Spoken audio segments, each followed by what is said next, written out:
मुझे खांसी नहीं हुई है दोस्तों। मैं कुछ याद दिला रहा हूँ आपको। ये ये बहुत ही आइकॉनिक सीन है एक फिल्म का। जी हाँ, सब लोग समझ गए होंगे मैं बात कर रहा हूँ हम आपके हैं कौन।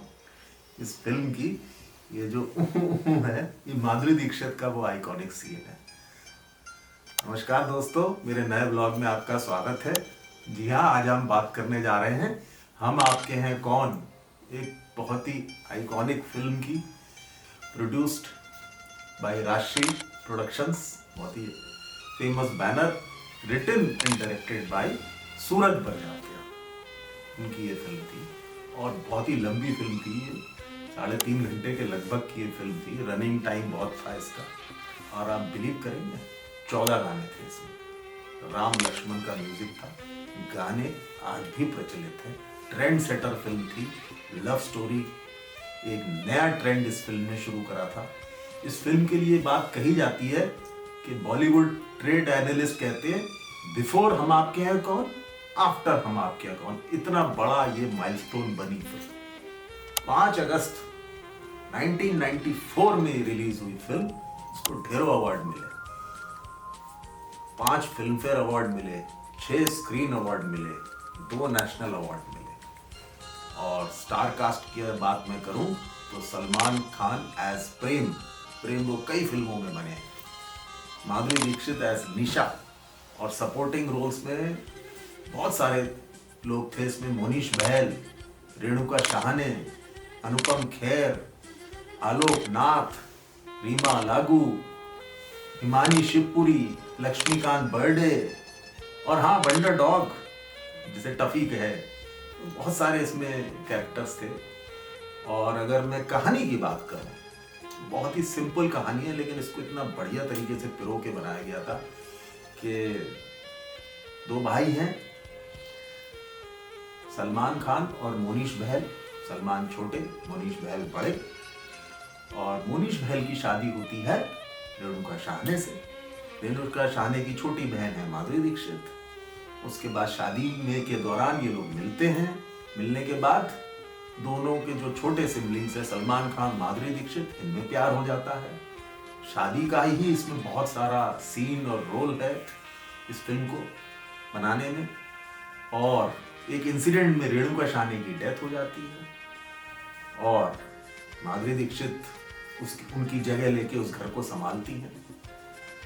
और डिसाइड ये होता है कि मोनीश बहल की माधुरी दीक्षित से शादी कर दी जाए। ये नहीं लोगों को पता होता है कि माधुरी दीक्षित और सलमान खान का लव अफेयर चल रहा है। एंड में एक डॉग के माध्यम से, जो टफी है, उसके माध्यम से ये राज खुलता है और सुखद मिलन होता है और सलमान खान और माधुरी दीक्षित की रीयूनाइट हो जाते हैं। ये जिस्ट में स्टोरी है, लेकिन इसको म्यूजिकली इतना सुंदर पिरोया गया है कि इस फिल्म के बाद वेडिंग्स बदल गई इन इंडिया में। वेडिंग्स का लुक बदल गया। जो हम लोग एक टर्म यूज करते हैं, फैट इंडियन वेडिंग, उसका चलन जो है वो हम आपके हैं कौन से शुरू हुआ था। इस फिल्म का स्क्रीन प्ले लिखने के लिए सूरज बड़जात्या को करीब 2.25 साल लगे थे, तब जाके ये फिल्म बनी थी। फिल्म बनने में तो थोड़ा ज्यादा समय लगा था। स्क्रीन प्ले की बात मैं करूँ, और करण जौहर ने जब ये फिल्म देखी थी तो वो इतने प्रभावित हुए, उनके एक शब्द उनके मुंह से निकला था कि this film changed my life. उनका दुनिया देखने का, लाइफ देखने का रवैया या परसेप्शन बदल गया। वो बोले Indian society is all about traditional values, culture, morality. मतलब कहने का मतलब ये, उनका एक सोच बदल गई। और आप अगर करण जौहर की फिल्म देखें तो उसमें भी काफी कुछ इन चीजों का प्रभाव है। तो वो इस फिल्म से प्रभावित हुआ था। म्यूजिक की मैंने चर्चा करी, दीदी तेरा देवर दीवाना, वो गाना इतना हिट हुआ। आज भी कोई भी शादी हो, अगर ये गाना ना हो, ऐसा हो नहीं सकता। और इस गाने की पॉपुलैरिटी की अगर मैं बात करूं तो लता मंगेशकर जी ने इस फिल्म में 14 में से 10 से ज्यादा गाने गाए, आई थिंक 11 गाने गाए हैं।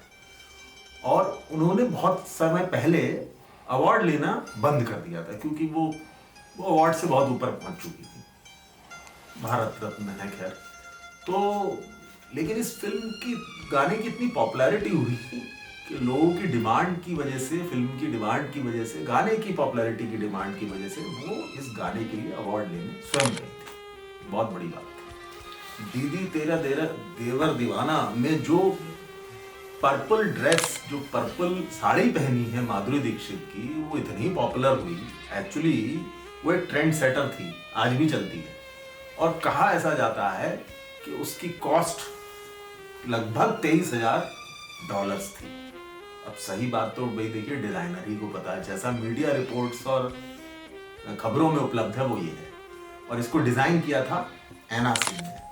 और वो इतनी पॉपुलर हो गई ड्रेस कि बाद में जो पोस्टर्स बने फिल्म के, उसमें माधुरी दीक्षित इसी साड़ी में दिखाई गई और इसी को हाईलाइट किया गया ज्यादा। इसके फिल्म के साथ और भी कुछ मजेदार बात है कि माधुरी दीक्षित उस समय बहुत बड़ी स्टार थी, आज भी बहुत बड़ी है, लेकिन उनकी बिलिंग सलमान खान से भी ज्यादा थी। तो कहा ऐसा जाता है कि उन्होंने सलमान खान से ज्यादा फीस ली थी। फीस के बारे में ऐसा सुनने में आया था कि लगभग ₹2.25 करोड़ रुपए माधुरी दीक्षित ने लिए थे इस फिल्म के लिए, जो कि सलमान खान की फीस से ज्यादा थे। और कमाल की बात यह है कि ये फिल्म एक राजश्री की ही पुरानी फिल्म का रीमेक थी। उन्होंने एक फिल्म बनाई थी 1982 में, नदिया के पार, जिसमें सचिन और साधना सिंह एक्टिंग में थे, और उसका रीमेक ये बनाया था।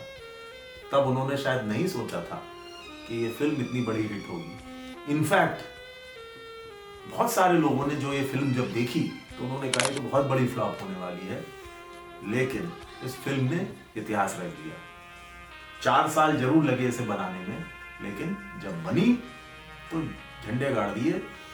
इनफैक्ट जब ये थिएटर्स में लगी थी तो इतनी पॉपुलर हो गई थी कि सब लोग अपने घर परिवार के सभी सदस्य मिलकर इस फिल्म को देखने आने लगे थे, क्योंकि ये फिल्म फैमिली के ऊपर थी, फैमिली वैल्यूज के ऊपर थी, शादी के ऊपर थी। शादी इसमें मेन रोल था, और इसके अंदर शादी के दौरान जो फेमस अंताक्षरी सीन है वो बड़ा पॉपुलर हुआ था। तो इसलिए जो है इसकी पॉपुलैरिटी धीरे धीरे करके बढ़ती चली गई, और इसने बिजनेस, इसकी कॉस्ट से 50 गुना बिजनेस इस फिल्म ने किया। अगर आज की इन्फ्लेशन की हम बात करें, आज के पैसों में अगर इस फिल्म की कमाई को तोड़े तो मोर देन 600-700 करोड़ से ऊपर की इसकी कमाई मानी जाएगी। अब वो तो ट्रेड एनालिस्ट एग्जैक्ट फिगर आपको दे सकते हैं, लेकिन आप समझ सकते हैं कि इस फिल्म ने कितने रिकॉर्ड कायम किए। एक बहुत इंटरेस्टिंग स्टोरी इस फिल्म के साथ है कि राजकुमार बरजात्या जो इसके प्रोड्यूसर है राजश्री प्रोडक्शंस के, 1989 में मैंने प्यार किया बनाई थी, जो सूरज बरजात्या उनके लड़के हैं, उनकी डेब्यू फिल्म थी और सलमान खान की डेब्यू फिल्म थी। उस दौरान मोनीश बहल जो नूतन के लड़के हैं, उनको नेगेटिव रोल दिया गया था उस फिल्म में, और नूतन जो है बड़े खिलाफ थी कि मेरा बेटा का डेब्यू जो है एक नेगेटिव रोल में हो रहा है। तब राजकुमार बरजात्या ने उनसे प्रॉमिस किया था कि मैं आपको बेटे को एक अगली फिल्म में एक अच्छा पॉजिटिव रोल दूंगा। वो उन्होंने वादा 1994 की ये इस फिल्म में पूरा किया। उन्होंने मोनीश बहल को एक पॉजिटिव रोल में दिखाया, लेकिन दुर्भाग्यवश नूतन जी उस वाकया को देखने के लिए जीवित नहीं रही। वो कैंसर की लड़ाई में हार कर 1991 में उनकी डेथ हो गई थी, लेकिन वादा पूरा किया गया। मोनीश बहल पॉजिटिव रोल में दिखाई दिए गए इस फिल्म में। कुछ ऐसी भी कहानी आई कि जो इस फिल्म में डॉक है रेडो, उसका असली नाम या रीडो या रेडो, उसको बाद में जो है फिल्म के बाद माधुरी दीक्षित ने अडॉप्ट भी कर लिया था। ये अनकन्फर्म्ड रिपोर्ट है, लेकिन ऐसा सुनने में आया था। उसका बहुत इंपॉर्टेंट रोल था। इस फिल्म के दौरान अनुपम खेर जी को थोड़े बीमार भी हो गए, तो उनको एक फेशियल पैरालिसिस हो गई थी, उनको कुछ बीमारी हुई थी। तो उस बीमारी को छुपाने के लिए उन्होंने उसमें एक एक्ट किया है शोले का ड्रंकन सीन वाला, वो इस फिल्म में जानबूझ के किया गया था, सो दैट उनका वो पैरालिसिस दिखाई ना दे किसी को, वो छुप जाए उसमें।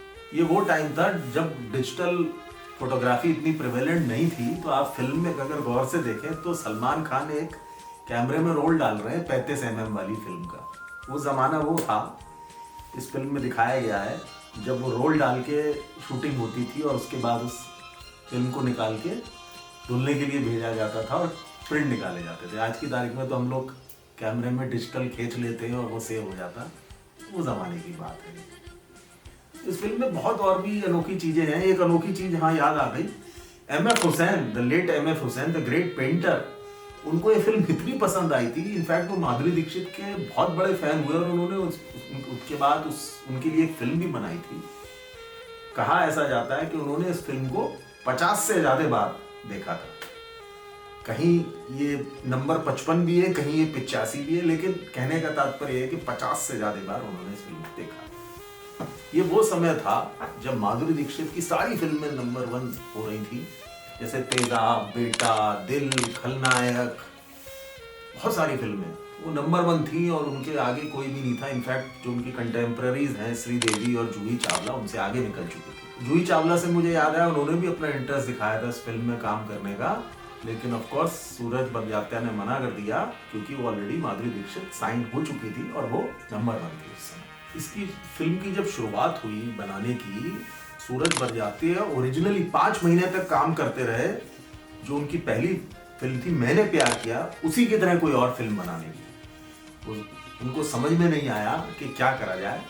तब फिर उनके फादर ने उनको ये आइडिया दिया कि क्यों ना आप अपनी ही एक पुरानी फिल्म नदिया के पार उसका रीमेक बनाओ।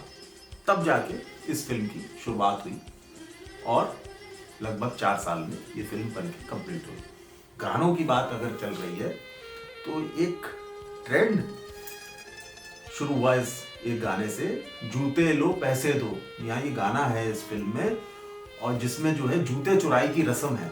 इनफैक्ट वो इतना पॉपुलर हुआ, आजकल तो खैर हर जगह ये बजता ही है अपने यहाँ शादियों में, लेकिन नेपाल में ये ट्रेंड शुरू हो गया इस गाने की वजह से। वहां ये नई रस्म होती थी, ये रस्म शुरू हो गई सिर्फ इस गाने की वजह से, जूता चुराई। इतना पॉपुलर हुआ गाना। फिल्म में गानों का इस्तेमाल ज्यादा इसलिए भी किया गया है कि जो डायरेक्टर हैं उन्होंने हर सिचुएशन को डायलॉग से ना करके गाने के रूप में उसको दिखाया है।